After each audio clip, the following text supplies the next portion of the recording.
And as people are joining, Ed, do you want to give them a little bit of your background as people come into the room? Sure. Yeah.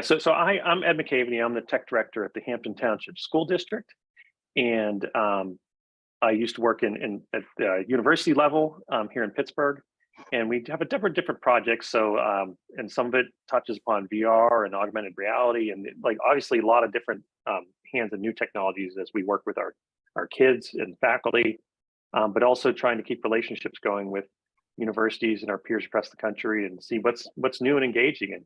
And that's where I do a lot of work with COSIN on different levels there. And I'm part of the Driving K-12 Innovation Group. That's a national group that looks at innovation across K-12, and it's a global organization, along with a few others that are on our call today.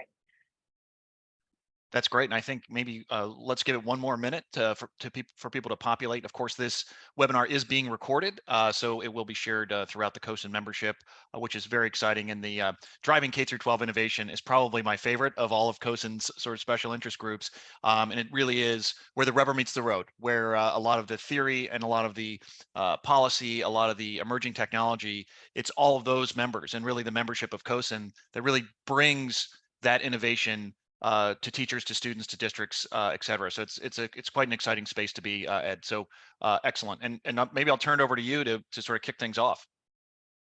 Yeah.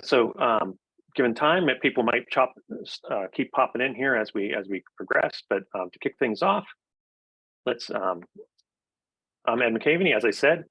With us is Kathy Hirsch. She's professor of psychology at Temple University and senior fellow at the Brookings Institute. And this is our Education Meets the Universe webinar, The Promise and the Worry, as we look at these emerging technologies and the uses that are evolving here. With us as well, I'll let you introduce yourself, David. Yeah, welcome everyone. I'm Dave Jarbo. I am the Director of Instructional Technology and STEAM in District 2 in Colorado Springs. And I'm also the co-chair for the Emerging Technology Committees. And we are just happy to bring you this series. And we're also going to put in the chat that we are publishing our next report through a blog series and invite you to join in that conversation as well with the EdTech Next 2023, which is leveraging technology for improving school wellness and safety. So we hope you can join that conversation too. And thank you, Ed. We'll turn it back over to you. Great, thank you. So also with us is, and you heard him as well, is Gus. And sorry, Gus, I sometimes mispronounce your last name, so I'll let you go. You're not the only one, Ed. Yeah, I'm really here as a decades-long supporter and super fan of COSIN, its mission and its organization and its membership. One of the very best NGOs globally that supports education and its intersection with technology and policy. So very good. And I'm also here as the leadership chair of the Center for Universal Education at the Brookings Institution, right? And Dr. Kathy Hirsch-Pasek is, of course, a hero of mine and many others, but I'm here really to support her and try and bring two of these world-leading organizations together so that we can take the greatest scholarship in education and technology and bring that into practice. So thanks so much, Ed, for being here. And again, thanks, as always, to Keith for the very kind invitation. And so diving right into things, you think of the metaverse and virtual reality and these emerging technologies like AI and human technology interaction. And one of the things that came to mind for me is the movie Johnny Mnemonic. It's a 1995 film if you never saw it. So you think of this future where they had all this interactive technology and the world was run by companies and had virtual reality and you were all interacting in those spaces. How long sometimes technologies take to become mainstream. Some technologies never make it into mainstream. But I think today in the world that we're seeing, the internet capacity, the connectivity, the technological evolution of things, we're actually hitting. It's not this same future, but a lot of these things that were predicted way back then, their ability to be mainstream and used in a large scale is really upon us. So some of those tools that we're seeing and making headlines, a lot of it's gaming related, like this HoloLab chemistry game that was created by Shell Games here in Pittsburgh, or the popular Among Us game in VR, along with Minecraft and virtual reality. A lot of people are familiar with Minecraft, but maybe not the VR where you're actually in there and in with the blocks. There's a lot of university connections here. Here's a human cadaver lab that's tying like the Internet of Things, and that those 5G powered devices, and that internet connectivity is enabling a lot of these types of interactions. A number of universities are looking at meta campuses and larger campuses. This is Victory XR. There's a virtual healthcare ecosystem with GigXR. So not to, particular, I'm not familiar with all these as companies or anything, I'm not promoting them in any way, but there's just to get a sense of how much stuff is out there. And Gus, if you wanted to chime in about some of the higher ed work. Certainly, it's been a great honor to work with a variety of higher education institutions as they embark upon their XR journey themselves. First among them was the project called Blended Reality at Yale University, which is really a collider of innovation on campus, which breaks down the traditional silos within a elite research university to really help innovation move forward. Using technology as kind of the convener. So at Yale, you have the School of Art, as you might expect, and the School of Drama with XR projects, but you also have the School of Management, the School of Forestry, and even Yale Law School, using these technologies in novel ways, and then crucially sharing that information amongst the entire university, but with other universities as well. And we saw so many great projects at the Harvard Graduate School of Education with Julian and Bertrand, at Columbia's ETC, or Emerging Technology Center, with Pariksit and Manisha, and of course, famously and close to you, Ed, right in your neck of the woods, Carnegie Mellon's Entertainment Technology Center. So what I'm hoping is, after we hear this extraordinary presentation from Dr. Hirsch-Pasek, that we will inspire a group of CoSN members to create their own sort of community where they can incubate these great applications of XR in primary and secondary school, and really figure out how we share that information using the great convening power of CoSN. So I'm really hoping that this webinar does help create the same kind of community that exists in higher education in the United States around XR technologies. Thank you. And thinking of these technologies and how they're advancing, so ArcGIS, if you're familiar with the SRI and the mapping software, they have a K-12. They've had a K-12 version of that that's free for schools for years. Penn State here in Pennsylvania, the Penn State campus had teacher training and other things on GIS systems and mapping. Now they've emerged from that where there's 3D maps and what they call this digital twin technology, where you have the real world and the digital world, and they're mapped together, and it replicates that, so you can see data in real time environments. There's explore these things. Companies are using this now. They're looking at, one example is cellular connectivity, so you can actually see the virtual version of it and plan out your cellular how the signals are reaching everybody. Look at where things are being blocked. But this concept of building digital twins, and even if you want to go deeply into these things, that I was looking at Penn State's campus, the other day, and they have whole master's degrees and doctor, all that kind of stuff in GIS systems and those types of things. So it's a definitely evolving career. If we look at careers for K-12 students, preparing them for the future, how we're using these technologies for our own district use or university use, but then also for future careers and other things that the students are interested in. Thinking of this in VR, in the virtual worlds, it's typically very sight and sound focused. So you're visualizing things and you're hearing in that immersive environment. But now there's newer technologies out there. This just came up in December. I saw an article about this, so I thought I'd included here.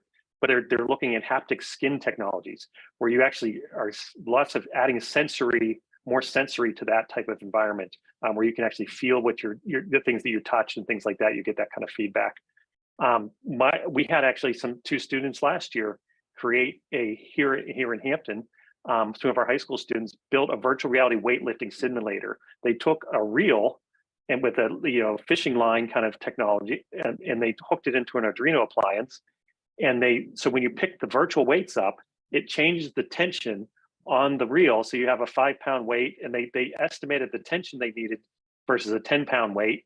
And they didn't have a whole huge range of weights yet, but they were in their development stage. But the one student was the coder, and the other student was the hardware person, better at the hardware, and they worked together as a team, and they built this VR virtual exercise piece, and they were demoing that to people. We had an open house, and we were demoing it to parents and other people coming through. Can I jump in, Ed? So it's interesting how students are there. Yeah, Norton, you were there for that. I'm Norton Gusky, and I work with Ed, and we've been colleagues for a number of years. And I'm also been with David as co-chair for the Emerging Technologies Committee in the past. And I took the picture, yes.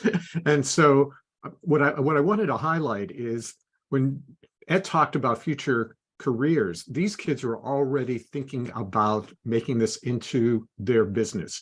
They're already thinking entrepreneurially. And I think this whole idea of a new generation and how this technology gives our students opportunities that I never had. I don't think most of us here ever had. And so I think this is what's really exciting to me, is that it's not just that they're using the technology, but they're already thinking about how to take it to that next level. Thank you.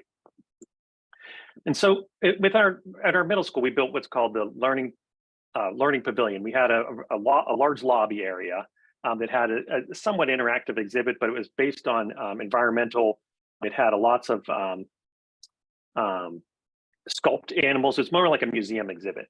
But we thought about modernizing that. Our middle school thought about modernizing. They partnered with the Children's Museum of Pittsburgh, Carnegie Mellon's Entertainment Technology Center on this unique redesign of our lobby space. So part of that, they conceptualized the drawing. They have this kind of interactive area, physical structure. This kids can come through and move through, and there's different centers basically within that. And then what they did with CMU's component is they had with the Arena XR environment they have. So it's this virtual reality AI environment that you can run different types of technology in, or extended reality or XR, where you combine the physical with the virtual. So they have a platform to build that. And what they did is they came in this augmented reality edge network architecture, they call it, or Arena. They came into our lobby, and they scanned the lobby with LiDAR scanning technology and other things, and they mapped it. So we have a digital twin of our lobby. So creating that digital twin, they added textures and other things. So we actually could recreate that space and turn it into a Egyptian, tomb or some other thing. But right now, it's basically mirror image of the physical space. So it's painted the same way, the textures are mapped the same way, and you see those in the virtual world. So the teachers went to a workshop with CMU's faculty in the ETC Center, and then we also had student leaders there, and they worked through Tinkercad. So they were familiar with Tinkercad from the 3D printing stuff. So we said, hey, you already know how to build models in there that you're printing. Let's take those models and here's how you can put them into the virtual space. So that augmented reality came in part of the course that they did at the middle school level. It's still very much a prototype. We're one of the first schools with them working in this capacity in the country. And luckily they're right down the road, so it's easy to work with them in that scale. But so now different classrooms and teachers come to this space. So you can see kind of this is the LiDAR scan left, and then the kind of the hybrid mapped world, and then the physical structure here. So I'm going to skip through parts of this video, not show you the whole thing. Hello and welcome to the Hampton. But and I might have forgotten to show this now again. We're committed to thoughtfully designing the Learning Pavilion. Were you able to hear that or no?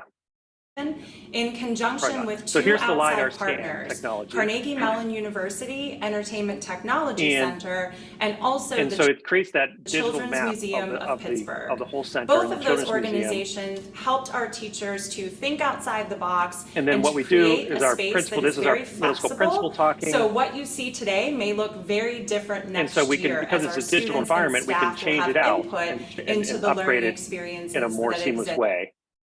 So this digital environment, as you're coming through, you have a map room, but then you also have a VR one that map our 8th grade within students the will actually program throughout the school year. And We then should for also mention that our mathematical students will concepts, learn they very added important the soft Z-axis skills such as to the X and Y, and then so I meant to end the video and I clicked in slideshow, but so you're seeing all of us.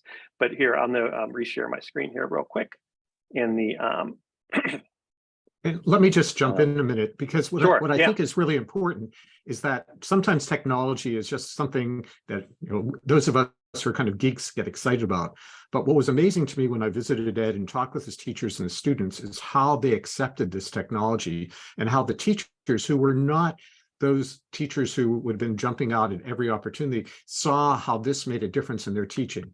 We were having a conversation earlier in another COSIN meeting about artificial intelligence and how it can change in terms of the role of the teacher.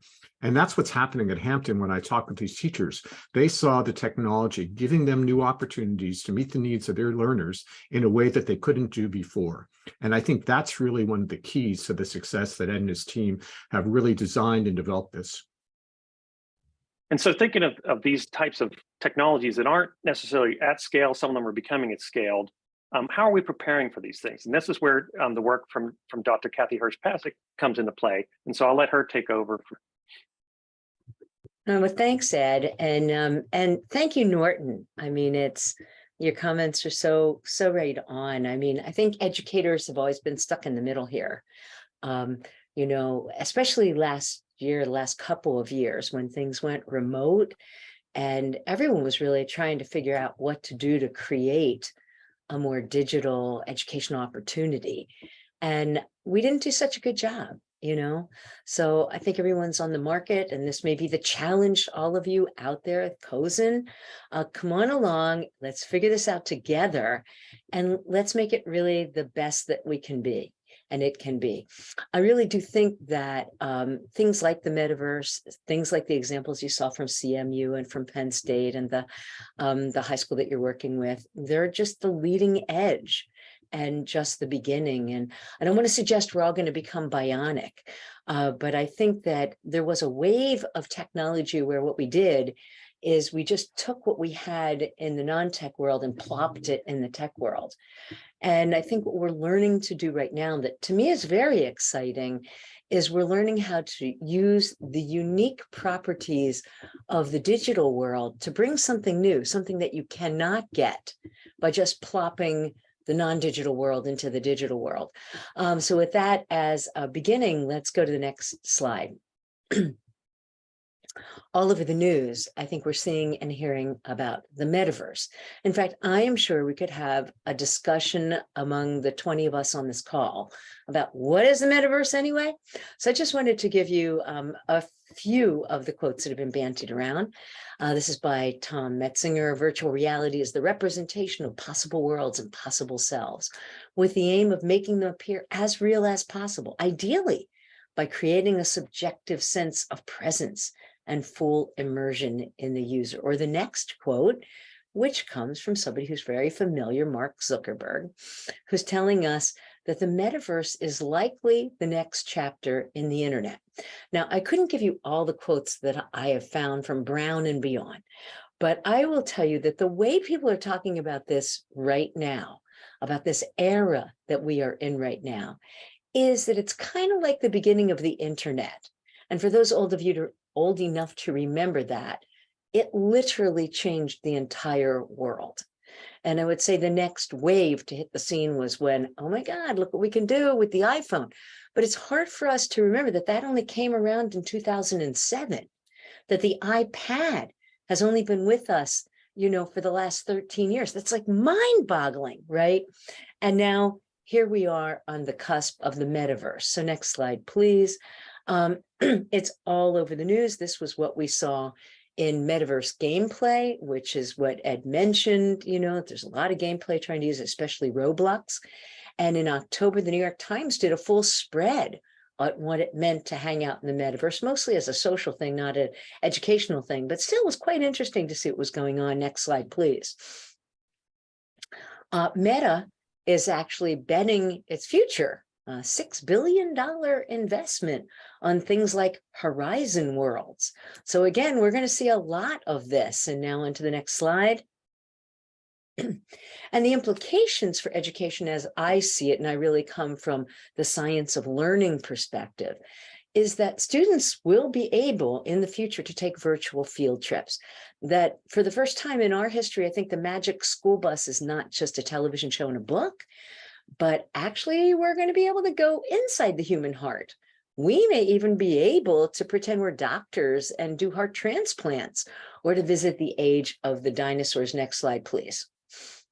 I want you to imagine what we could do in teaching history if we could actually not just see the ruins of today, but to somehow walk backwards on a timeline that was projected on the floor of our classroom and go all the way back to the years 500 BC, we would see Greek culture. Not quite yet.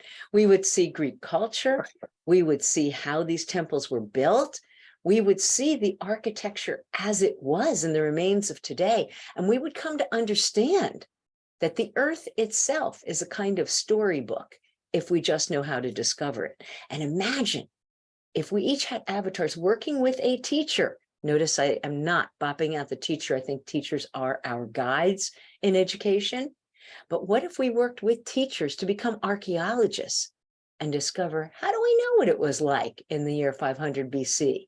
If all we see right now is junk on the ground. Next slide, please. But as we approach this future, and there we go, there are a couple of things we have to think about in the beginning before we actually really invent it and make it usable for education. The first is, how do we build it? How do we build it in a way that is going to meet the educational goals that are required in 2023 and for the businesses of the future? Next, how do we build a metaverse so it's equitably available? That is a really big deal question. And I just saw that yesterday, a new report was offered by the World Bank that dealt with this issue and with the issue of safety. Third question, how do we build a metaverse so it's actually usable? Right now, it's kind of clunky, but we know it's going to get better and better. And how do we build a metaverse so that it's safe? Next slide, please. On the issue of building a metaverse that optimizes education, I think what we are learning is that we kind of know a lot about how human brains work. And that's not at all what we are using to teach kids today. For example, I just left my class before I came here. It was first day of the term.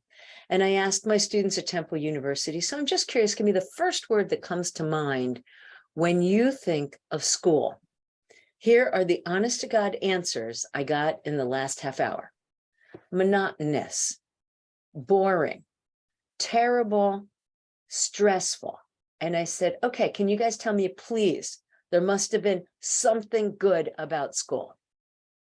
I know you're all thinking about it. So the 20 of you must have the answer. It's recess and seeing my friends. Now it has to be that we can design something like a metaverse to be as engaging as recess, but with an educational goal. So next slide, please. The way I envision this design comes straight from the science. The first piece is that I think we have to do a better job of really investing in understanding cultural values and contextual differences. And I think if we start there with what people want to know, what they want to understand, that we're going to go far, far beyond where we are right now in education. As you know, there's an entire parents movement going on because truly, unless you're in a community school, many of the schools and educators have left parents behind.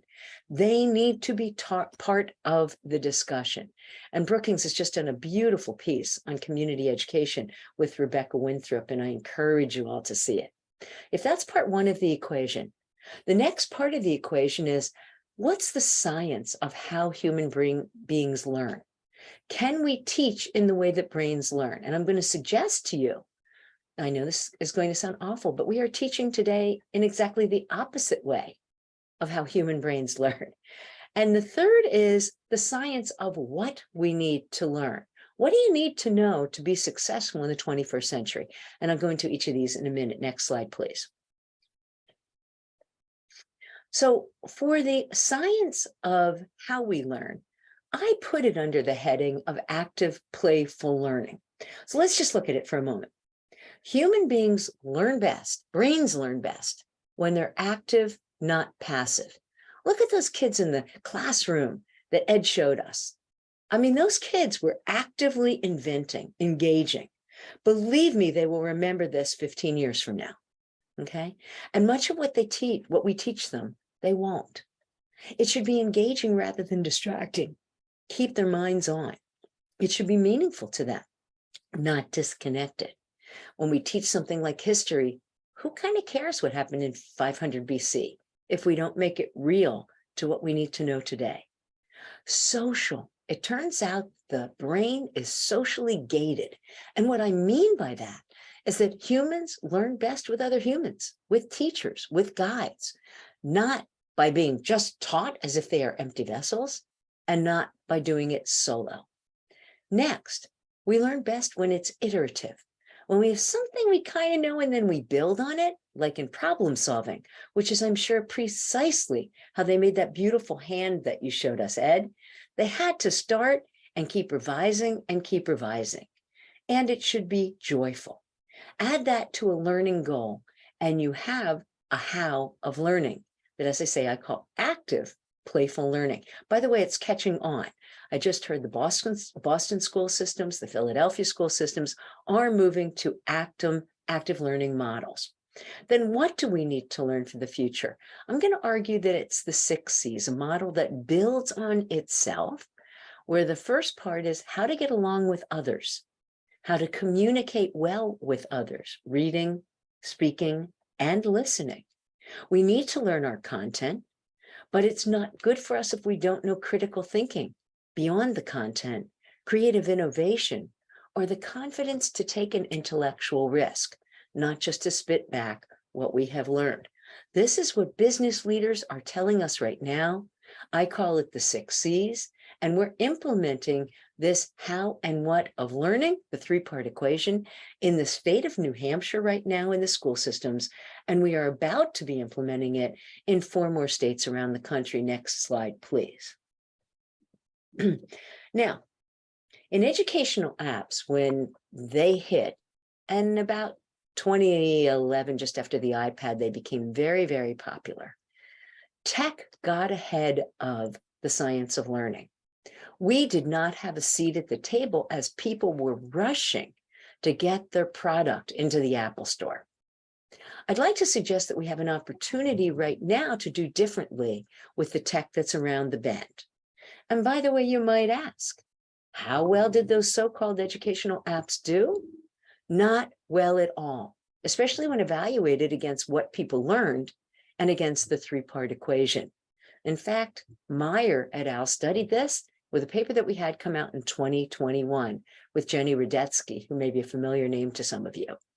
It turns out that only about 5 of the 100 most downloaded apps for young children actually met the bar for having any educational value. We can do better. And I challenge all of you out there to think about how to do better by building the science of learning, how we learn and what we learn, into your products. Next slide, please. Now, what about equitable access? The infrastructure here is just being built. But if we go the way of the digital apps, we are going to create an inequitable system.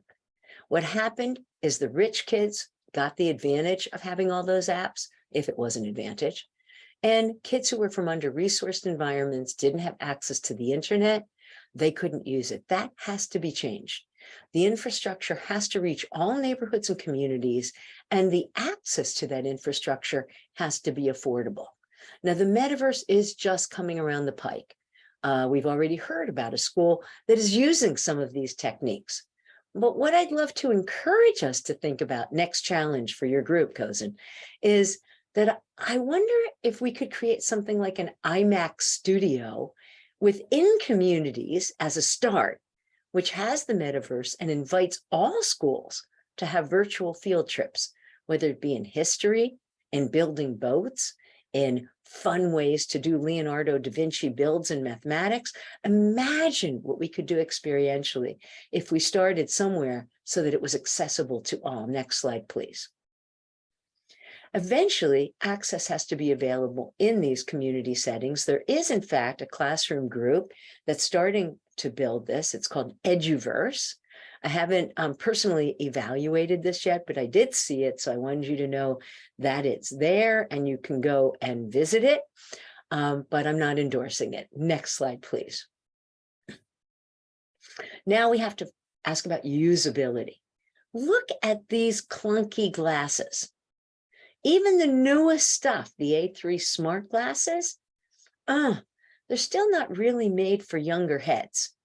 So one thing to think about is how we're going to really create a metaverse that optimizes usability in classes and with glasses that can actually be used and are light and are usable by all kids of all ages.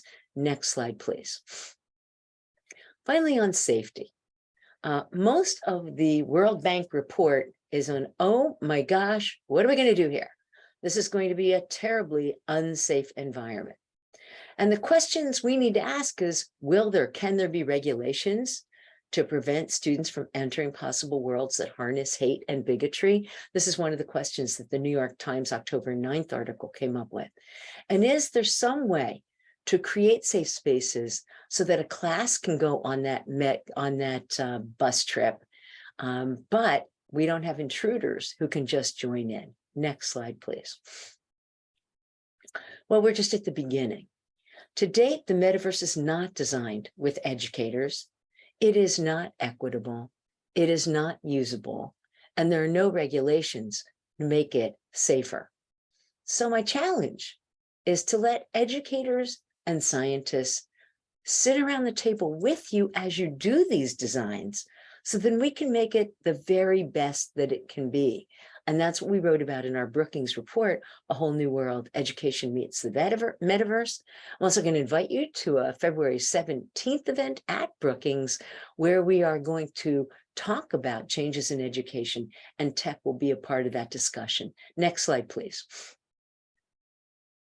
Now, we need to have these discussions now, because if we don't start these discussions now, and you'll see that Yadon's already talking about it, the Learning and Teaching Expo in 2022 was talking about it, it's going to get away from us, just like the app world got away from us. Next slide, please. And the bottom line is that we need to lean in and not run away from new technology. But I think what we have to do is we have to do it right. Embrace it, but get the right people working on the product. Next slide, please. Finally, I wanted to add an addendum of a piece that came out last Monday that I wrote on ChatGPT. I think it's on everyone's mind. We're all uttering it in our sleep these days. And while the metaverse is on the horizon, whether it's ChatGPT or the new drawing or the New York Times article on filming, oh my gosh, that is here now. So in this piece, we actually lean into it. I know New York has banned it. I know the Seattle school systems banned it. I was told in my first class this semester that our school has banned access to ChatGPT, and we're not the only university out there that has. You'll have to hear from everybody else on the panel whether theirs has too. And I told my students, do a workaround. I want you to use ChatGPT as a learning tool. In the same way that I think we can't take or shouldn't take calculators out of a math class, I think let's take ChatGPT, lean in, and ask them to see how to better it. If we want critical thinkers and creative innovators in the future, it's our job, I believe, to show them how to do it with the tools that they can use today. Next slide, please. So follow me at Kathy in Row 1 on Twitter, where I do put up some of the stuff that I find, at the Center for Universal Education at Brookings, where I blog. And I want to thank you and Gus for inviting me today to think about these issues and final challenge, guys, join us. Let's build this together. Let's make it the very best tool that it can be. You guys have the expertise on the tech end. There are educators here on the panel.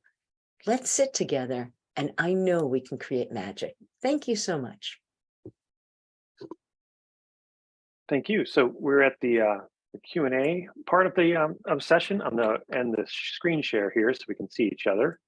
But the thinking of that ChatGPT, it's funny. We were talking the other day here in Pittsburgh, me and Norton, who's on the call, and a few others, about that as part of our Three Rivers Education Technology Conference that we have here in Pittsburgh. One of the things we talked about is like could be the new baseline Like, so if somebody wants to write that and not put any real thought, just being able to phrase the question properly and they get a report out, how do they, like, the teaching expectation would elevate and that would be the baseline. So how do students improve upon that? Now the tools can continue to evolve, and we've seen some other tools that so how do the technology is going to continue evolving? We have to evolve with it and other things, and change up certain things. So that's always a challenge for us, no matter what. Going back to when television came about, things like that. And the phone, by the way, and the phone. I mean, people are very worried. Yes, yeah, calculators, so, like Ed, Photomath, all these apps and things that do that stuff.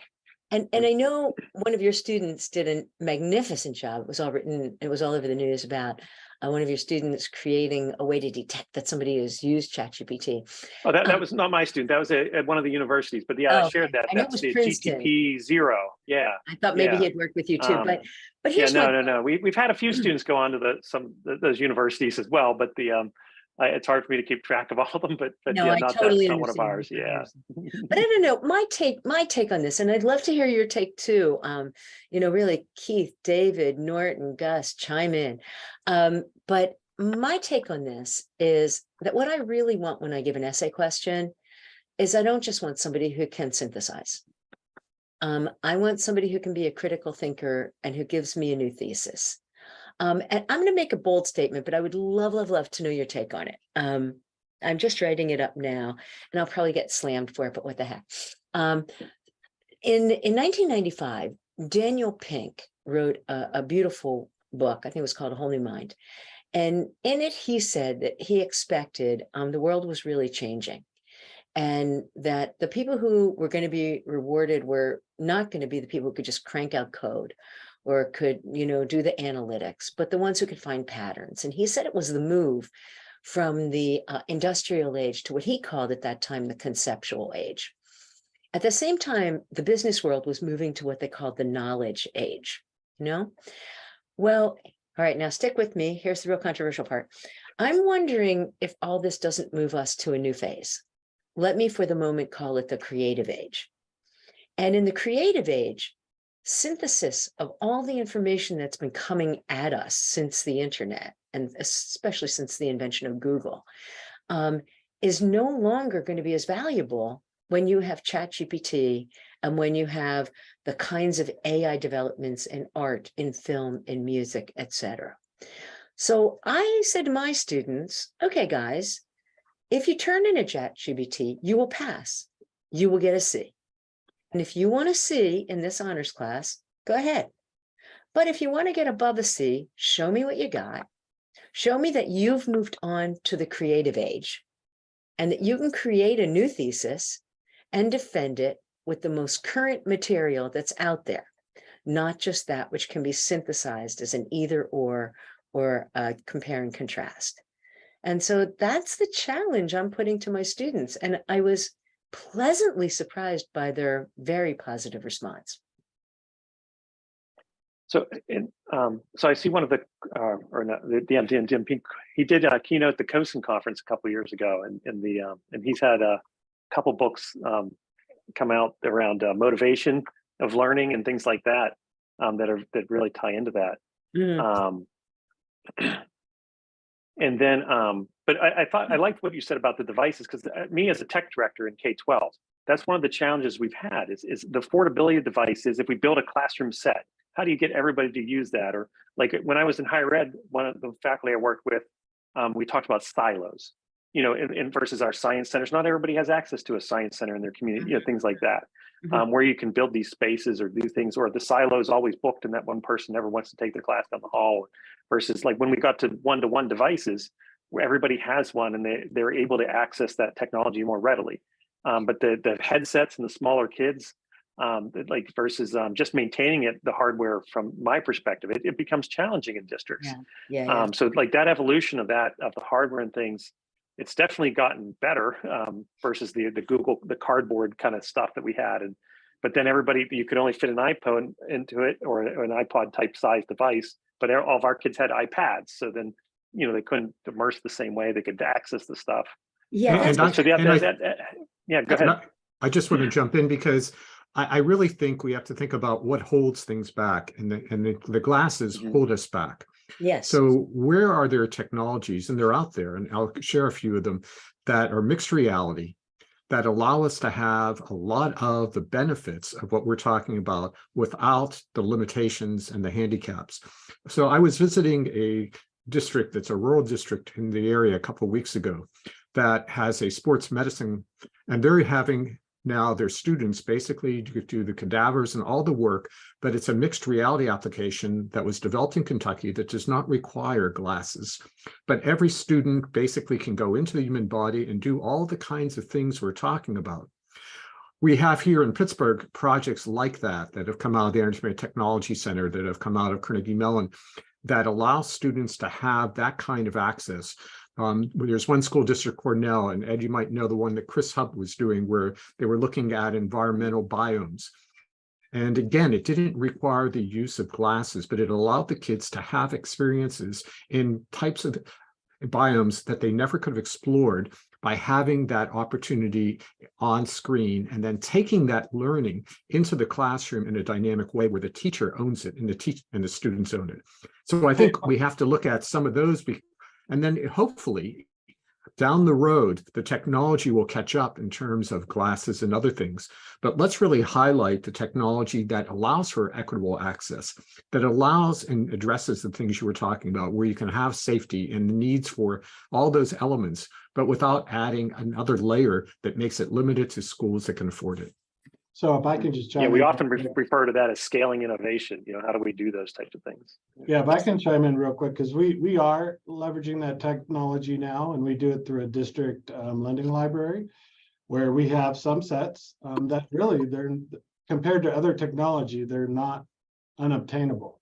And so we're able to allow, and I use it with our elementary kids. I can go in to a classroom and we co-teach with the teachers, and then they go from there, because they're the experts. But we can take a group of second graders through 5 different climate zones in a virtual reality setting within 20 minutes, and they're able to go and explore and see the things. So they go and they can see what the Arctic looks like, they can see what the deserts look like, and then they can compare and contrast. And this is all within 20 minutes within a class period.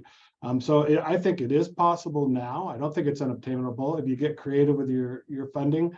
At middle school, I know we're not branding or promoting anything, but we do use Oculus. We have sets that we can use and teachers can borrow, and we can take kids to the International Space Station and they can literally float around the space station. We can take them to the Antarctic and they can paddle a canoe and go. They can hike up, do ice climbing, and look at this is through Nat Geo.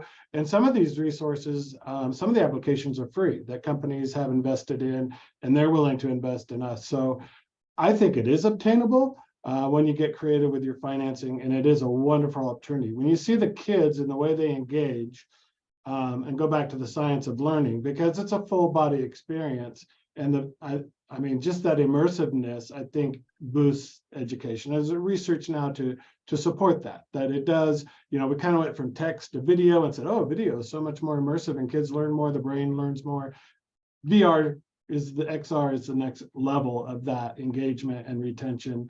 And they also use it with career and tech training, muscle memory. All of those things are now in play. And I just challenge people to get creative and find ways so that students can explore that. We are a title district. And you bring up a good point there. The amount of content, like the amount of content that's being developed and being available, like some of these early on companies and other things, they had kind of one main scenario and you invest it, and then the kids went through it and they all went through it. And it's like, we need more content. We've already explored this in depth. Where else can we go?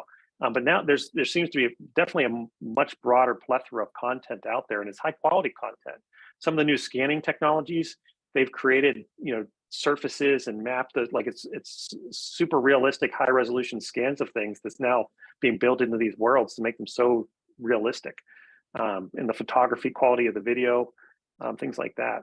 And those Gus, mediums, you look like you're going to say something. Yeah, well, first, I wanted to give David a standing ovation. I think everything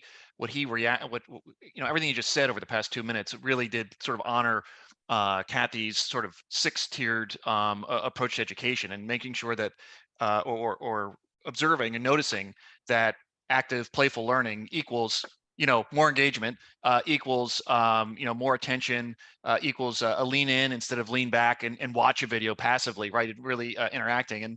And I don't like to give out endorsements either, but I have to give out 3 endorsements to really great researchers who are looking at these mediums, whether it's the learning environments, whether it's collaborating in VR worlds, and I'll actually do 4. So one is Pierre Dillenborg, really the father of classroom orchestration at EPFL in Switzerland. The other is Ken Holstein at Carnegie Mellon and his Koala Lab. Absolutely amazing. The third is the famous Eric Klopfer at the MIT Education Arcade, the Scheller teacher education program. And the fourth is Julian Radu at HGSE, who is just can't stop publishing papers on exactly what David described. So what I would really love to see, and it's what I talked about at the beginning of this call, what I'd really love to see is a bridge built between CoSN, who are the doers, right, who are the people who are actually going out and doing this, with great experts like Dr. Hirsch Pasek, who I now use interchangeably with Kathy, and I hope that's allowed, Kathy, and some of this great research that's being done at higher ed, but only 4 people are reading these, or going to JSTOR and reading these papers. Let's get that innovation and let's get it into schools, especially the ones that have been RCT'd or appropriately A/B tested or interrogated fully for their efficacy. So let's build that bridge, and I think the community starts here at CoSN. I always am struck when I go to the CoSN annual conference and just see all the blood, sweat, and tears and the know-how about bringing technology and all of the warts and all of the everything else, but really the heroic effort of the membership of CoSN to bring this and deliver it to the students and teachers all over the United States and really all over the world, because CoSN is a global org now. So anyway, it's kind of an impassioned speech to say, let's build that bridge and take the evidence-based scholarship and bring it into the classroom and do it in an expedient way that's not going to take 5 years, where you own the narrative and not some for-profit company. Gus, could you put some of that information in the chat? A question just came out. Norton's there as well. Yeah. And I was going to say, so for those attendees that are on, if for the question and answer, obviously we're having some extending conversations from what we've just heard and met with each other. But if you want to submit some of your questions, the raise your hand kind of thing. But probably it's better to submit those in the chat. That way we record them and we can repeat them for everybody more effectively. But beyond that, we can keep on talking about things. We're running up toward, we have about 10 minutes left in the allotted time.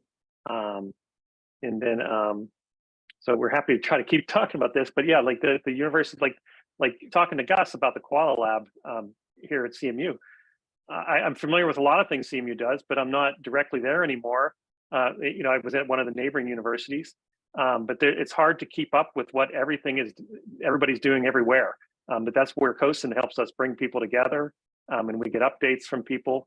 The CoSN conference coming up in Austin in March. There's lots of opportunities, or Kathy, the event you talked, the Brookings event you talked about. There's lots of opportunities to get together, and that's how we keep learning and keep innovating and sharing ideas and expanding upon them.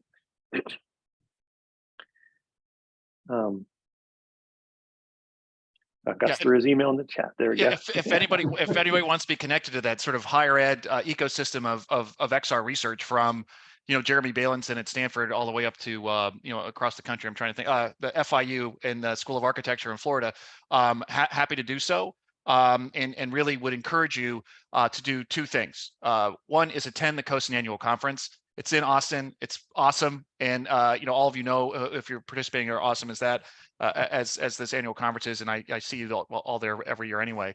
The second thing I would say is definitely check out the work of the Center for Universal Education at Brookings. The link is in the chat, and the center started 20 years ago, so it's in its 20th year now, and it started as this kind of humble, small think tank that focused on low and middle income countries, and now it's at the absolute vanguard of researching policy around emerging technology, around community schools, around the role of parents, et cetera. So I couldn't say enough good things about CUE at Brookings, and encourage you to take a look. But please do reach out if you have questions, or you want to get connected to, or you want to help start to build a community of practice around XR in K through 12. Very, very happy to help.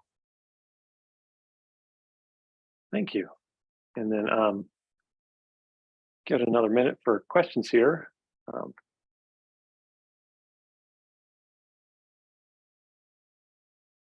Does not seem like we have any. So I know Jill's on the call. In the if there's anything you want to wrap up with, Jill, or if it's we can certainly keep talking.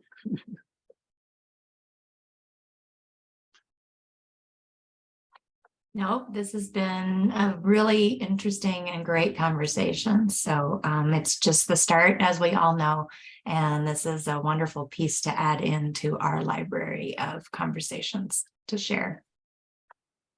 Thank you all for being here. Thank you. Thank you. Thanks, Thank you Kathy. for having us. Ready. Thanks, Ed. Thanks, everybody. Thanks, Keith. Thanks, Joe. Welcome. Take care, everyone.